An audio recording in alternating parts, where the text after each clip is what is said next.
مومنو اللہ سے ڈرو جیسا کہ اس سے ڈرنے کا حق ہے، اور مرنا تو مسلمان ہی مرنا، اور کسی شخص میں طاقت نہیں کہ اللہ کے حکم کے بغیر مر جائے۔ اس نے موت کا وقت مقرر کر کے لکھ رکھا ہے، اور جو شخص دنیا میں اپنے اعمال کا بدلہ چاہے اس کو ہم یہی بدلہ دے دیں گے، اور جو آخرت میں طالب ثواب ہو اس کو وہاں اجر عطا کریں گے، اور ہم شکر گزاروں کو عنقریب بہت اچھا صلہ دیں گے۔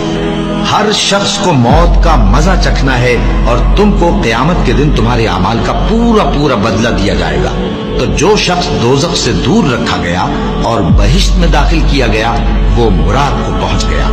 اور دنیا کی زندگی تو دھوکے کا سامان ہے۔ اے اہل ایمان، تمہارے مال و جان میں تمہاری آزمائش ضرور کی جائے گی، اور تم اہل کتاب سے اور ان لوگوں سے جو مشرک ہیں بہت سی ایذا کی باتیں سنو گے، تو اگر صبر اور پرہیزگاری کرتے رہو گے تو یہ بڑی ہمت کے کام ہے۔ اور کاش تم ان ظالم یعنی مشرک لوگوں کو اس وقت دیکھو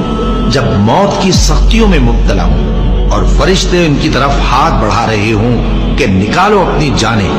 آج تم کو ذلت کے عذاب کی سزا دی جائے گی، اس لیے کہ تم اللہ پر جھوٹ بولا کرتے تھے اور اس کی آیتوں سے سرکشی کرتے تھے۔ اور جیسا ہم نے تم لوگوں کو پہلی بار پیدا کیا تھا ایسا ہی آج اکیلے اکیلے تم ہمارے پاس آ گئے، اور جو مال و متاع ہم نے تمہیں عطا فرمایا تھا وہ سب اپنی پیٹھ پیچھے چھوڑ آئے، اور ہم تمہارے ساتھ تمہارے سفارشیوں کو بھی نہیں دیکھتے جن کی نسبت تم خیال کرتے تھے کہ وہ تمہارے سفارشی اور ہمارے شریک ہیں۔ آج تمہارے آپس کے سب تعلقات منقطع ہو گئے،